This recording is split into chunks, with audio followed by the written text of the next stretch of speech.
Mom didn't embark on a business trip. Instead, she's confined beneath the bed. The police arrived to investigate and uncovered the truth. Hello everyone, enjoy these relaxing moments as you watch the events unfold at St. Mary's Academy of Peace. This elementary school, situated in a tight-knit town near Santa Fe, typically enjoyed a serene atmosphere until this specific morning. Lucy hasn't been smiling as much recently, Ava, the breakfast supervisor, quietly remarked as Ellen entered the teacher's lounge alone, without her mother.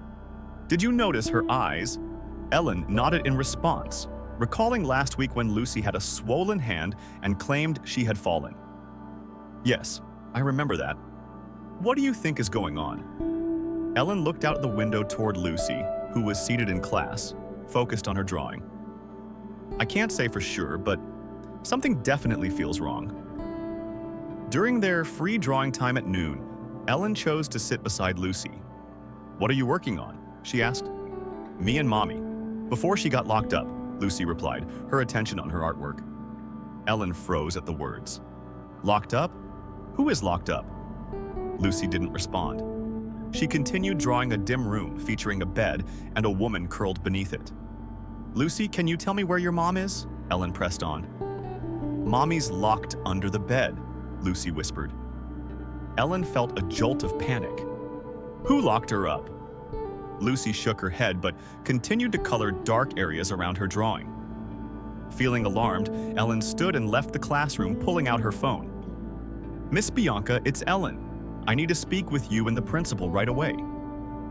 In the principal's office, Teresa and Bianca listened closely as Ellen recounted everything. Are you sure she isn't making it all up? Teresa asked, concern evident on her face. Lucy has always been a well-behaved child. She's very close to her mother, but something seems to have changed abruptly. Bianca interjected. Maybe she was influenced by a movie or had a bad dream. Ellen shook her head firmly. No, I don't believe that. Just yesterday she mentioned her mom was on a business trip.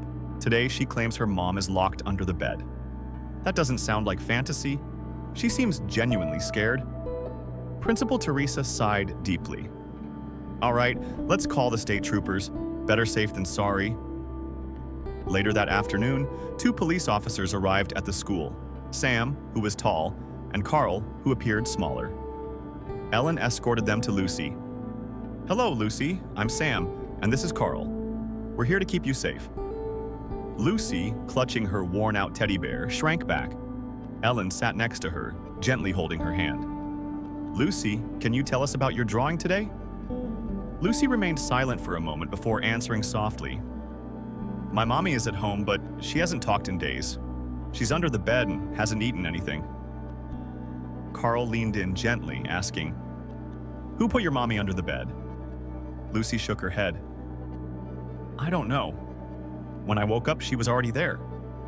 Sam exchanged worried looks with Ellen, and then turned to Principal Teresa for Lucy's home address. Claire Morales lives at 12 Olive Street. She's a single mom who works in import-export at Garcia Logistics, Teresa informed them. Thank you, Sam said, scribbling down the address. We need to head there right away. Carl knelt beside Lucy. Would you like to stay here with Ms. Ellen while we go find your mom? Lucy nodded, tears brimming in her eyes. As they drove to the apartment, Sam called into the department.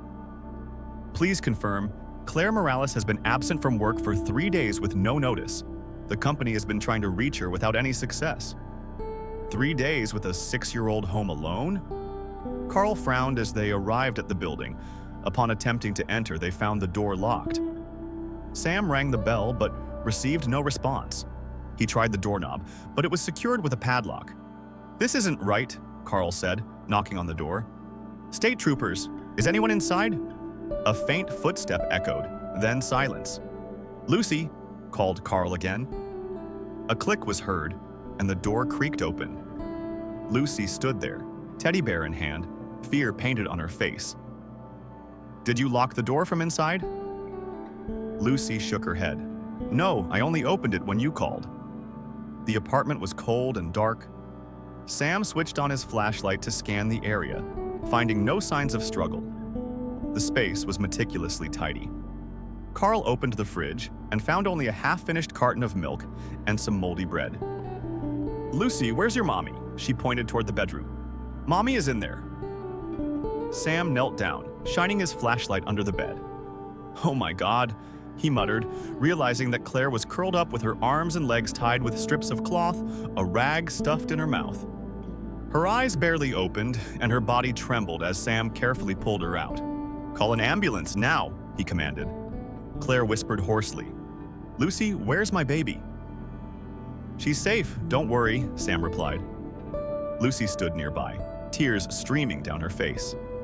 Claire managed a weak smile, reaching out with a trembling hand. "I'm here, Mommy's here." Sam checked Clara's pulse.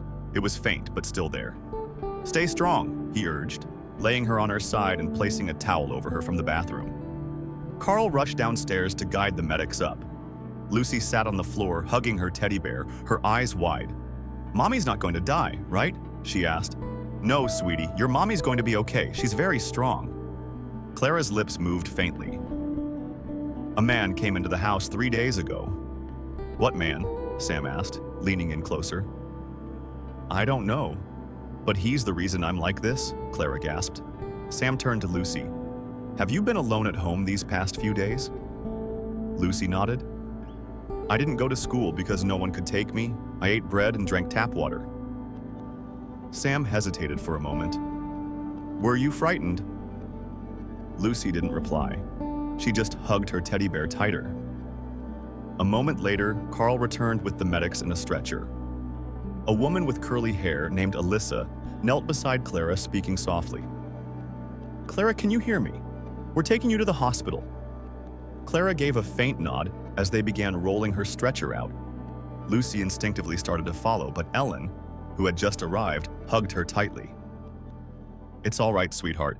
Mommy's just going to the hospital, and I'll be with you." Lucy broke down, crying, "Mommy, don't go again." Ellen held her close while Carl whispered, "We'll assign an officer to guard your mother at the hospital." Sam nodded. "We need to seal off this apartment immediately." An hour later, the forensics team arrived, and Sam began combing through the scene with a crime scene technician named Jack Morgan. "Do you know if anyone might have a spare key to this apartment?" Sam queried. "Maybe the building manager," replied Jack. The manager, Frank Nelson, in his 50s, handed over a key found in the office safe. "Clara told me she gave a copy to her neighbor, Thomas, who lives on the 3rd floor." "Do you see him often?" asked Sam. "Yes, I saw him yesterday in the parking lot," Frank confirmed. Meanwhile, Jack Morgan knelt under the bed, photographing measuring stains and collecting fiber samples. "These cloth strips aren't typical household items. They look like they were cut from a bedsheet," he remarked. Sam nodded. "Someone planned this." Jack pointed to drag marks on the floor. "It looks like Clara was dragged from the living room. No sounds were made and no one heard anything." "That's odd," Carl muttered. Jack held up a small Ziploc bag containing a crumpled piece of paper. "Found this under the bed." As Sam unfolded it, a handwritten message read, "Lucy, don't cry. I'm still here. Don't open the door for anyone." Ellen bit her lip, realizing Clara must have been attempting to protect her daughter while being tied up. "Miss Ellen, do you know Thomas?" Ellen nodded. "He's picked Lucy up a few times." Clara had mentioned that he helped fix plumbing and wiring, but she never referred to him as her boyfriend. Carl reviewed the hallway security footage provided by the building. The footage revealed Thomas appearing in the 4th floor hallway at 11:18 p.m. 3 nights ago. He entered with a key and then attacked her, leaving without a trace. Sam frowned. If Clara was sleeping, he could have knocked her out, tied her up, and then returned to his own apartment. For 3 days, he didn't come back. "We need to investigate further," Sam stated. They headed to apartment 3B, and after a knock, Thomas opened the door. He smiled politely, wearing a gray sweater and neatly combed hair. "Good evening, officers. Is something wrong?" His demeanor changed slightly upon hearing Clara was found tied up in the apartment. "I was just worried about her. I thought she might have gone out," he said. Sam scrutinized him. "You're the last known person to enter her apartment in the last 3 days. I went in to check on her, but I didn't see anyone, Thomas claimed. You didn't contact the police? Sam pressed. You thought she just went out, so you didn't feel the need to intrude? We need you to come with us to the station to give a statement, Sam ordered. Thomas nodded, although his hands trembled slightly as they left. Ellen remained at Claire's apartment door, while Lucy had been taken to a temporary care center by a social worker. Ava soon appeared, carrying a bag of clothes for Lucy. I brought her some drawing books, too. She loves to draw, Ava said. Ellen nodded, feeling overwhelmed. Thank you, Ava. I'm still in shock. Ava glanced into the empty apartment. If you hadn't noticed in time, we might not have Claire here today. Ellen clenched her fists, angered by the thought. She fought so hard for 3 days under that bed just to protect Lucy. Later, they all gathered in the interrogation room at the local police station. A bright light shone down on a cold metal table where Thomas sat across from Sam and a female investigator named Irene Carter. You know why you're here? Sam said, eyeing him. I already told you I was worried about Claire and Lucy. I went in to check on them with my spare key, Thomas maintained. Irene opened a file folder. 3 nights ago, you were seen in the hallway at 11:18 p.m. The camera clearly recorded you entering the apartment. Maybe I left while the camera was blurry, Thomas replied defensively. And during those few minutes, Claire was knocked out, tied up, and shoved under the bed. You walked out without a care, Sam accused. Thomas remained silent, and Sam leaned closer. Claire regained consciousness after 3 days tied up, and the first name she mentioned was yours. She said you came in late at night. She's lying. She must be confused, Thomas replied, clearly on edge. It's not the first time you've had such issues. We have your medical history. Irene held up an official document showing Thomas had received psychological treatment for obsessive attachment disorder, where one believes someone loves them even when they don't. I didn't do anything wrong. I just wanted to keep my family together, Thomas said nervously. By locking a woman under a bed and leaving a child alone for 3 days without food? Irene shot back. She was planning to move away, Thomas claimed. She didn't say anything, but I could tell she was avoiding me. I had to do something. Sam stood, stating, We'll hold you for 48 hours and provide a public defender. At Mercy Medical Center, Claire was receiving IV fluids. Her hands trembled and her eyes were bruised, but she was alert. Lucy had been allowed a short visit and now slept peacefully in Ellen's arms. Irene approached Claire with gentle regard. Claire, I'm Irene Carter, an investigator. Can you tell us what you remember? Claire nodded, her voice weak. I was sleeping that night when I heard the lock turning. I thought I had forgotten to lock the door. As I sat up, I was struck on the head and blacked out. Irene took notes. Did you see the attacker's face? Just a glimpse, but I'm positive it was Thomas. He had a distinct cologne that I recognized from when he visited, Claire replied. At first, I thought he was just kind. He helped with groceries and picked up Lucy when I was stuck in traffic, but he began to act strangely. He'd send flowers with no name or knock late at night to ask, Did you sleep well? The last time, he said, We don't need anyone else, do we?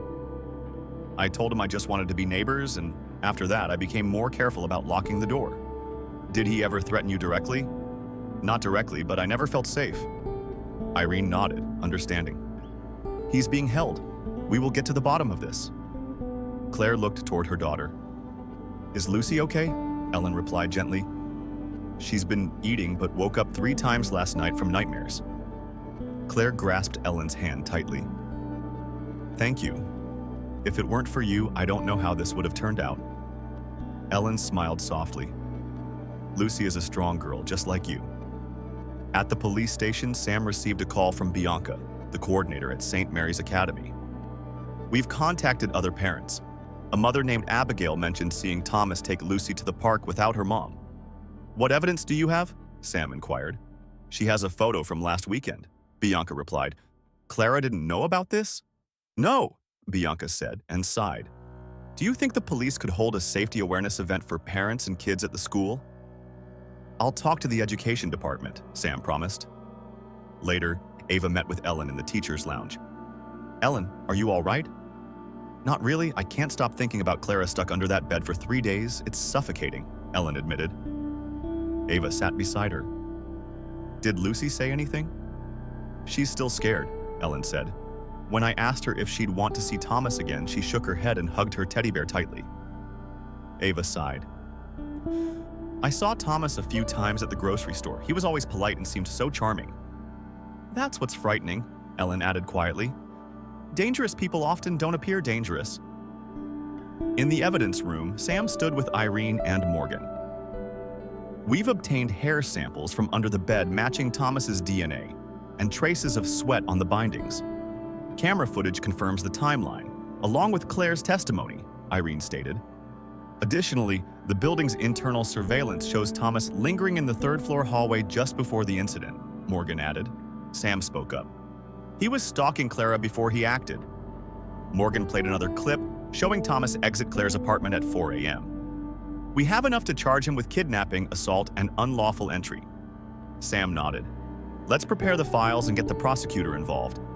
Claire's attorney, Rye, sat with the prosecutor discussing the evidence they'd compiled. We have Claire's testimony and Ellen acting as a witness, plus the security footage and the items collected from Thomas's box. I believe we can pursue both kidnapping and child endangerment charges, Julia, the prosecutor, agreed. But this won't be a simple case. Claire doesn't need 10 years. She just needs reassurance that Lucy is safe from him and will never have to see him again, Rye asserted. Absolutely, we'll try our best, Julia replied. That night, Ellen received an unexpected text from an unknown number. Thank you for believing her. Not everyone would have. The message was accompanied by a small sunflower emoji, the same symbol Lucy often drew when she felt happy. Ellen didn't reply. Instead, she smiled quietly. The following day, Sam sought Thomas in his cell. Do you want to call a lawyer? No need, Thomas said firmly. I'll represent myself. I have the right to defend myself, and I'll tell the court that I didn't do anything wrong. I was protecting the woman I love from her chaos. Sam studied him, saying nothing as he left the room.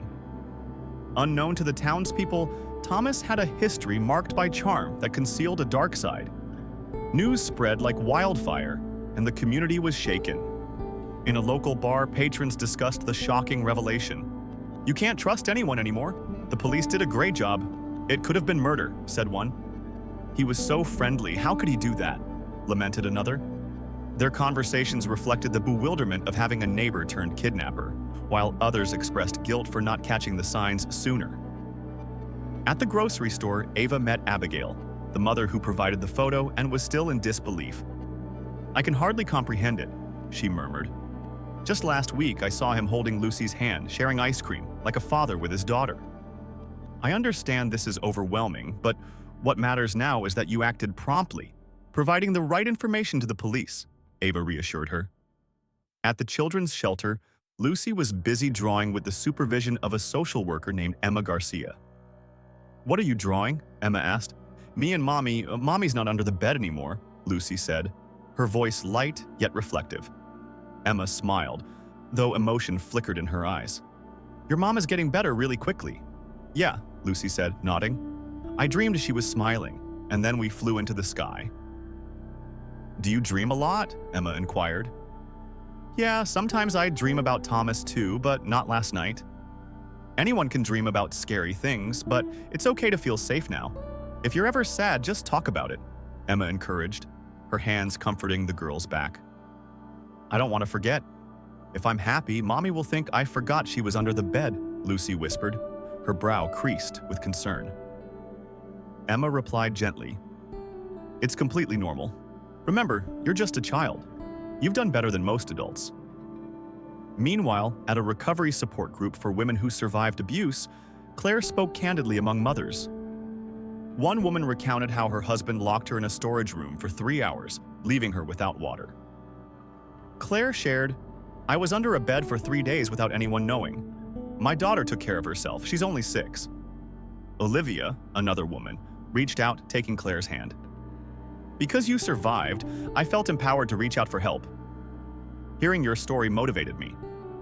I feel anything but strong, Claire admitted, her voice hesitant. I didn't protect her. Strength doesn't mean the absence of fear. It means continuing on despite it, another woman, Mia, said.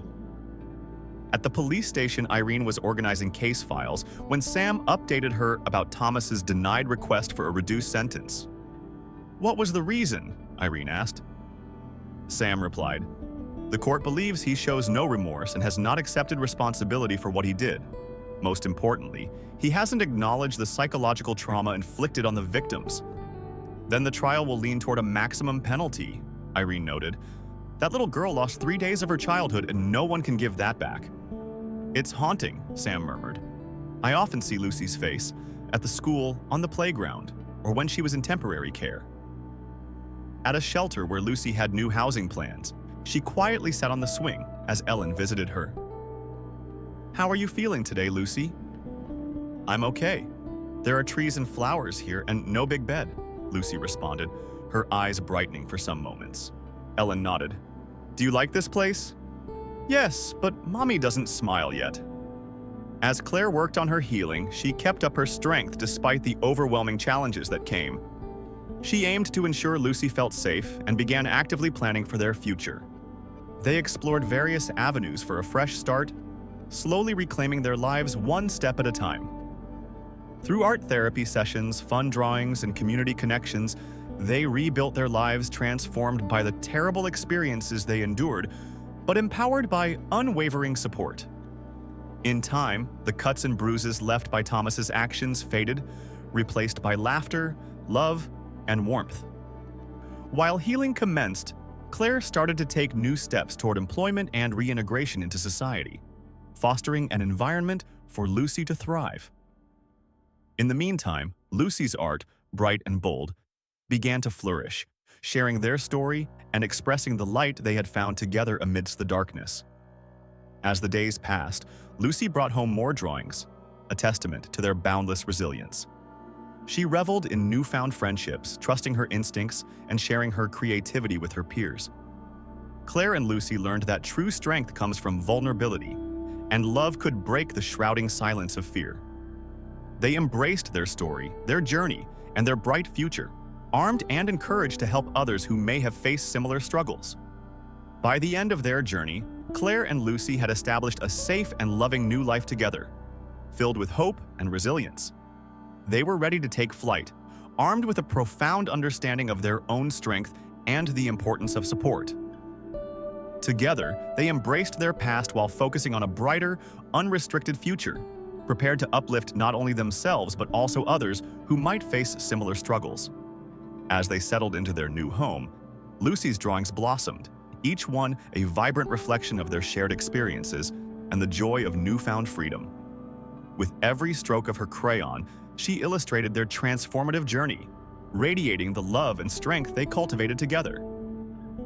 Their story became a beacon of hope, a testament to the power of healing, love, and community support. Claire and Lucy were determined to share their experience with others, inspiring those around them to recognize the signs of distress and champion the importance of believing children. As they walked hand in hand into the sunset of their new beginnings, Claire whispered to Lucy, "We have each other, and that's something no one can ever take away." If you were touched by this heartfelt story, please consider giving it a like and subscribing to our channel. Your support motivates us to keep bringing you uplifting stories every day. We are incredibly thankful for your encouragement. See you soon.